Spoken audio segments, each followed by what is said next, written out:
here with us is an American commentator, a journalist, a novelist, and in 2004 awarded the Pulitzer Prize for commentary. And with us tonight is Leonard Pitts, who is at the festival to talk about his new novel, Freeman. Thank you so much for being here with us.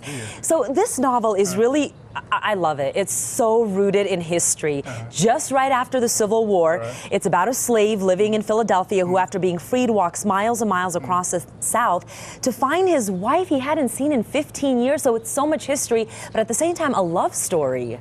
Yeah, but as I was writing it, I decided that this was our new definition of love. Who would you walk 1,000 miles for? Because we use the word love kind of freely. That's true, we do. In my house now, the definition is okay, who would you walk 1,000 miles for? And the list has shrunken a little bit. It really has. And you know what? You were quoted in the Arizona Daily Star for saying this: Abraham Lincoln, quote unquote, freed the slaves.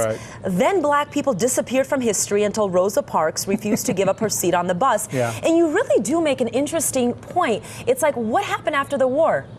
Nobody talks about it. We're not a country that deals well with our history to begin with, and with our African American history even less well. So yeah, I think in the public mind there's sort of this perception that the war ended slavery and that was good, and then nothing happened until December 1955 when Rosa Parks said, "No, thank you. I think I'm going to keep my seat."